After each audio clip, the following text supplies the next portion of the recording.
G'day and welcome to the Grow a Small Business Podcast. I'm your host, Troy Trewin. Each week, we speak with an owner who has grown a business with 5 to 30 team members to something bigger. Diving into their numbers and unearthing the pain they've experienced, we explore what they did to overcome each barrier and what they would do differently from day one. Let's get into it.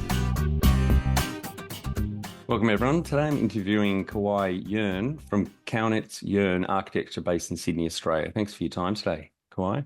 Thank you, Troy. Really lovely to be here.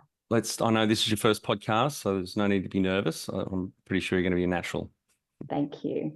Let's start with how we know each other. Sam, from the founder of the PR Hub, a great PR agency in Sydney where you're based, has sent us many great guests, and I'm sure you're not going to disappoint today either. Oh, no pressure. Yeah.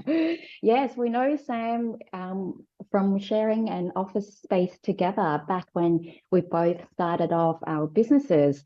It was a really vibrant space with quite a lot of other startup businesses as well, and it all boded us well for the future. And we stayed in touch, and now we're working together again. She was also instrumental in helping us to take a leap into proper marketing practice, just showing the best authentic side of ourselves and sharing our successes with the world. So we're really grateful for her help and that she's given us. Oh, that's great. And tell our audience a bit about your business. Obviously, it's an architectural firm, but maybe explain what it does, how it makes money, and if there's particular industries or geographies that you work in. Okay, thanks. So Kaunitz Yeung Architecture is an architectural firm that brings positive social change through deep collaborations with communities we work with. I co-founded that with David Kaunitz, who is also now my husband, and we operate a bit like a hybrid of an NGO and an architecture practice. Our business is kind of unique in the sense that it was born from our desire to actually fuse our previous NGO work experience and also pro bono professional work, but with the acumen of a commercial architectural practice. The outcome of that is we are almost working solely on projects that create social good, but still being delivered within an accountable and effective commercial framework. And as well as on top of that, we do a significant amount of pro bono work. Yeah, and I also want to add that often the word architecture on most people's mind conjures images of beautiful houses or TV shows like the grand design. But I think architects and architecture we actually do much more than that, and we can be agents for positive social change. And how did you start out? Yeah, we started out, I guess it was kind of quite natural. I think as architect or as professionals, you work for corporate, and then after you've gone doing that for a number of years, I think you either embrace it and move up, or you feel limited by that and you want to start your own. And I think even though all the places that I've worked at, they were amazing, I think the turning point was really, I think on one hand, I was lucky enough to have worked on a lot of projects that had a very strong social focus, like housing, health, aged care. And at the same time, so that really broadened my horizon of how architecture can bring social impact. And at the same time, I was volunteering doing building houses in a slum area in India. And I think from that, I realized I've found my calling. I want to really do something with a more humanitarian focus and really, step up that dial further. And around that time, I met David, who's already had experience in doing post-disaster development work. And I think our vision, our passion aligns so magically well. And based on that, we started a practice together. Right. And what year was that and how old were you when you started? That was 2009. Oh, do I have to say how old I was? You don't have to, no. um, but yeah, it was, so let me think. I was 29, Mhm. 30, and yeah, it was an amazing year where I got to really see how through architecture we can have positive social impact for communities we work for. Yep. And so you've been going for 15 years now. Yes, Wow, that's great. yeah. At the beginning, it was I think yeah, it was kind of crazy to have the idea of having an architecture practice that do mostly work that normally would either be done by NGO or where people just, take holidays and work pro bono in communities for like a month or two every so often. Yeah, so it was at the beginning, it was quite a crazy meandering and exploration of how to actually make it work. Yeah, great. And do you have some key numbers you can share to illustrate the growth of the business over those 15 years? Yeah, so as I said at the beginning, I think the first 5 years there was a lot of exploration and the growth was very slow because it was really about finding our feet, exploring what sort of projects we can do, um, and also really developing our methodologies of working with communities. And I think for the past 10 years, we have been growing on average year on year of about 25%, which we're very happy with. That's great. Yeah, It's wonderful growth. Congratulations to you and David and the team. thank you. And how many full-time equivalent team members did you start with and where are you at now? Yeah, at the beginning, it was David who started first, just on the dining room table because it was quite a crazy idea to start off with, and he built it up to a level where I could then join. And I remember even the first time we had to hire someone, that was quite a thrilling experience, which I think a lot of some more business people would have experienced. So from then, yeah, we've built up to a number of 14 staff now. And yeah, I think I wouldn't be surprised, say by the end of next year, we'll grow to a number of 20, just Wow. from, Yep. yeah, the So the organic growth of the that's business. 50% growth in headcount. That's great. Mhm. When was the moment you felt like you had succeeded? I think the moment when we felt like we had succeeded, there were a couple of times. The first was when we first delivered our major project with an Aboriginal community in a very remote desert in Wannon. So that was incredible because we could really put in all the processes that we believe is important in delivering for communities. So I think if I take a bit of a step back, in the past, those sort of projects don't normally get serviced by architects. And we've gone in and we've shown that with the same amount of funding, we can provide a lot more care and a lot more respect in the process. So what we are very big on is really engaging with the communities and really collaborate with them through a very respectful, mutual two-way learning. And from that, yeah, we also folded in artwork from local artists. So and also we work with the school and got the kids to design their ideal clinic. So the process is pretty much as important as the final building itself, where everyone was brought into the process and feel respected. And yes, so when we got that delivered, I think yeah, that really showed us that yes, we can work in projects that align with our values, our ethics, and the respectful process that we truly believe in. And in turn, clients and the community loves it, and are very happy with that. What does success look like to you? Oh, success. I guess maybe I'll go back a little bit. The other moment of success would be when, yeah, when we really feel like we don't have to focus so much on just trying to win work. I think that's the next big step where um, we've built a very good client base, and a lot of our work are from existing clients or from clients that are referred by our existing clients.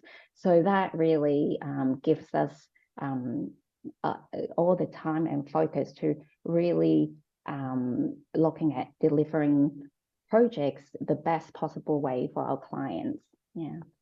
Back to your question about what does success looks like. I think if I were to paint a picture, when One Clinic opened, I think that was really a feeling of success because the project was really quite different from how things used to be at the time, and a lot of trust went in there with project director that were acting for the funding body, and yeah, it was amazing. We shared a bit of a teary eye moment when we saw, oh, the communities just absolutely loved it. The kids were jumping up and down on the stone wall where we got the local youths to source and build from with the training from Mason that we flew from Perth.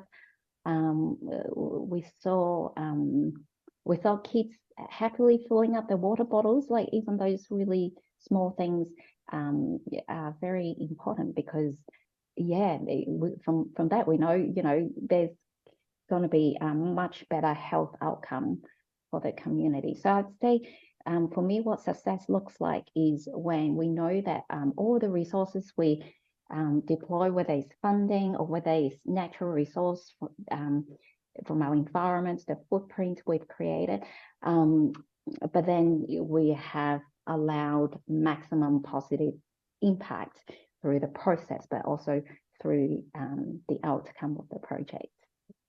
Number one thing you'd recommend to marketing a fast-growing business? Oh, I think embrace that earlier. I think because for architects, a lot of the times we are more introverted lot, and we often think in a way that the building should speak for itself. We don't really need to boast about it through marketing. But what I realize is it's just really a way of communicating authentically to people what we're doing. Is as simple as that. And if people like what we've done, they know where to find us. And how did you fund the business? Oh, how to fund the business? We did it the good old fashioned way. Bootstrapped? With absolutely no money, and we were just being very, very careful from the beginning. Like I said before, we didn't rent an office space right away. We gradually make sure that we have a secured income stream before, we move to the next step. If you were to start up today with plenty of funding, would you go into your industry? Oh yeah, absolutely. I think the thing is with architecture or with architects, it's a profession where if you're not passionate about it, there are many other ways that you can make money easier. So we're the true believers. I think if we had more funding, we'll probably fund the projects we find worthwhile from day one, but we'll absolutely stay on course of what we do. Can you outline the most stressful point in your small business growth journey so our audience can learn from it? Yeah, I think the most stressful point was at the beginning when we really didn't know when the next project will come in, and especially for us, there wasn't really a existing template of how you can sort of splice NGO and a commercial architecture practice together. So I think, yeah, it was quite amazing that back then we had that level of confidence that we're going to bridge from one project to another. And I think, yeah, but over time we hung in there for long enough and we had our break, and here we are. What area in business do you feel you've had to work on the most to add the greatest value? I think that's definitely the strategic and the and having the vision and the value. That's something that no one can do for you. Yeah, and I think that's the key. What have you enjoyed the least about managing fast growth? I think that would be all the other things that are outside of our normal professional practice. Like, while I enjoy doing it, there are things like HR management or accounting, business development. Like, while it's fun to work on those as well, it's just a bit unusual having to spend time on those things rather than focusing on projects. I think now we've in a healthy size where we can really go back to focusing on the projects, and that's certainly the area where we spend the most time on. What do you love most about growing a small business? Oh, I think it's definitely the team. I mean, in a sense, growing a small business, growing any businesses, it's a creation in itself, kind of like, designing and creating buildings. And I think because of what we do, it has also helped showing like younger professionals and students to see that, okay, this is possible. You can have an architectural practice that really focus on creating projects that has positive social impact. So I think on that, yeah, that's the most enjoyable thing. What has been the biggest mindset shift for you in your small business growth journey? I think being strategic. Before having my business, a lot of the focus is on how do you make the project the best it could be. But then having a business means you always have to be mindful of the priorities. What's the most important thing you have to have your focus on, what you can or can't delegate. And I think being strategic and also sticking to the vision and communicating that is definitely a big part. The number one habit you think a small business owner needs to develop and maintain? Oh, I think similar to what I mentioned before is to really stick with that vision and that having that strategic focus where by being strategic, it also means that you are able to spend, once you've done those strategic moves, it makes your life a lot easier after that. So having the discipline to actually really spend time on what's important, I think that's the biggest lesson I've learned. And how often do you do strategic planning? Monthly, quarterly, 6-monthly, annually? Yeah, so we do strategic planning annually. We also have management meetings fortnightly. Are you a small business owner who is ready to take your professional growth to the next level? Sign up to the Grow a Small Business Weekly newsletter. This is your go-to email every Friday and will take about 2 minutes to read. Join the Grow a Small Business community who, like you, are investing in their professional development. Each week, we curate valuable resources, whether it's expert advice, books, podcasts, industry insights, or actionable strategies. We've got you covered. Leave your email at growasmallbusiness.com/weekly. Can you talk to how you've added people to the team, some wins, mistakes, and advice for those listening? Oh, I think with hiring, I have to say we've been very grateful that all the people that come to us, they have been amazing. But there were times where, with COVID or just with difficulty in forecasting what projects might be coming or what projects might go on hold. Those are the things that is very hard to predict. I think what we've learned is that to be more specific in terms of the people we want. And I think now because there are candidates who might come to us because they feel inspired by what we do and they are bought into the values and the ethics and the process we have. So I think that's the added component and dimension in terms of building a team. So yeah, no, I feel very grateful every day for my team. Must be very challenging having to plan all the resourcing, especially when you're sub 10 team members. It may get better or easier, sorry, when you get a bit bigger, but because a lot of your work is big project based work, so you've got to, that must be a really tough thing to have to be deciding when to add the next team member. Yeah, I think especially at the beginning, because from 1 to 2, that's double. From 2 to 3, that's like 50%. Just last year, we've opened our Brisbane office, and that's on the back of a very long-term friend, good friend of ours, Steve Johnson, wanting to join our team. And also at the same time, we've got a lot of opportunities happening in Queensland.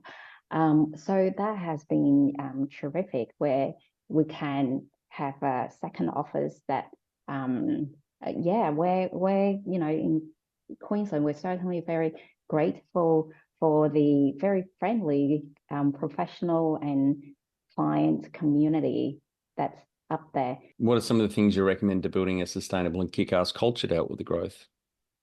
Oh, I think first of all, looking back, I think the key is really having people. First of all, you need to build a team whose value aligns with the business. And we are really lucky that now we have a fantastic team who really wants to do good through architecture. So that's terrific. And I think with that, it really helps to motivate the team and really, we work with same alignment of values and goals. And then secondly is having a lot of flexibility. We really see everyone on the team as almost like an extended family. So say, for example, if a team member is going through a tough time and needs to take time off, we're very flexible about that. Like during school holidays, if the kids need to come, we're very happy for that. And of course, we have team building activities like we go for team lunch quite regularly. And end of the year, we always have a really nice celebration with everyone. Last year, we flew our Brisbane team to Sydney to celebrate together. So I think everyone is very, very appreciative of that. Hello, audience, how you've handled balance? Oh, balance. That's a tough one. I think because balance is the thing when you feel you are really depleted. It's very hard to not be negative about things that comes to you. And then when when you're relaxed, I think I sometimes get anxious about, oh, maybe that means I'm not doing enough. So I think I find, for me, finding the balance means having some routines. For example, I wake up quite early in the morning, and that's the precious time that is for myself and where I can really think and plan ahead. And yeah, I think just generally having a very supportive team, that means we can really share the load as a team as well. That's certainly very helpful. How much professional development have you invested in yourself? Oh, okay. So because we're architects, as a profession, it's a mandatory thing to have continual professional development. And on top of that, in New South Wales, we have another class of what we call building.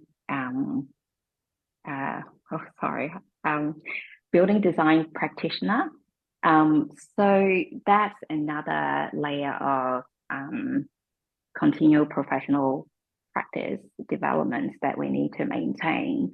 And then because we're also passionate with what we do, I think, every holiday, every time I travel, there's a mandatory pilgrimage to amazing buildings, even, playgrounds and parks and cities, to learn from. Yeah. What about, apart from CPD, which is more of the technical side of what you do, any or much professional development on the business side of things, like running and growing a business? Yeah, that's the area where we are actually looking to put more focus on at the moment. So far, we are just doing it in a very traditional sense. But I think in terms of development, what I am very grateful for is, especially more recently, I think always we have a very collegial professional environment where architects help each other.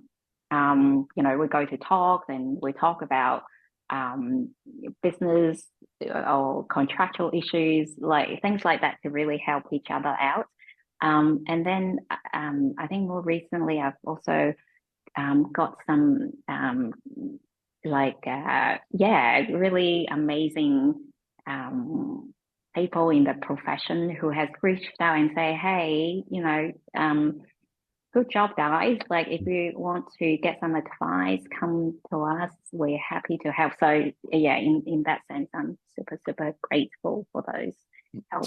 So have you had mentors or coaches along the way? Not officially, or not in an official basis, but in a more sort of casual basis. If I have a burning question, there is someone that I could call and go, hey, can you help us out on that? Do you have a board of directors or advisors? No, we haven't. Even though for having worked in not-for-profit, like in our pro bono work, in an organization where we do our pro bono work through, there's a board of directors. We've also set up an NGO in the Solomon Islands, where we have been continuing doing pro bono work for the community since the tsunami in 2007. So in that sense, I think that's the board of director realms. But for us, for the business, we actually haven't got that formal structure. All right, Ka Wai, we're on to our final 5 questions. What do you think is the hardest thing in growing a small business? Oh, I think the hardest thing for growing a small business is at the beginning to have that focus and belief.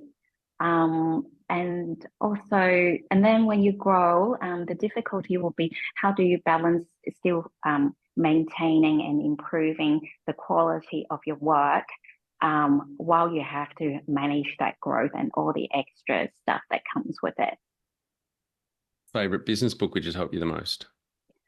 I actually find what helped me the most are biographies, like biographies of Steve Jobs or Michelle Obama, even though it's not like directly linked to architecture or the architectural profession, but I find those stories extremely helpful. Have you read Ray Dalio's book Principles? No, I haven't. I'll shoot it through you. Have a look at it. Okay. I think it would resonate with you. It's a great book. I mean, he runs one of the largest financial services, like a hedge fund, I think, in one of the top 10, I think, in the world. But yeah, really great way that he approaches business and people and the team. And yeah, it's a terrific book. Oh, great. Amazing. Any great podcasts or online learning tools you use for your own professional development? I've been enjoying listening to your podcast since knowing that I'll be doing this. Yeah, thanks. And I also like Kaunitz Yeung, who I come across when I was looking up for public speaking help, and and I found his blogs quite helpful. Okay, great. Well, the other book I've just thought of, you probably haven't heard of or read. It's 33 years old now, 1991, I think. Managing the Professional Services Firm by David H. Maesters. I'll send that through to you as well. I think a lot of principles in that book are still relevant, 33 years later. Oh, fantastic. Thank you. One tool you'd recommend to help grow a small business? Oh, I think for us, definitely Xero and LinkedIn. Yeah. Finally, my favorite question. What would you tell yourself on day one of starting out 15 years ago? Oh, I would tell myself, hang in there. You would do great, and don't look back. Just follow your moral compass. Well, thanks so much for your time today, Ka Wai. I've really enjoyed our chat, and congratulations to you and David and the team on the growth. 20 to 25% each year over the last few years is tremendous, and looking at increasing the headcount by another 50% over the next, would you say by the end of next year? That is great growth, and congratulations on all the work you're doing, and thank you again. Thank you so much. That's it. Thanks for listening. Please leave a review in iTunes or whatever platform you listen to us on. It means more small business owners will find our cast and help people with their business growth journey.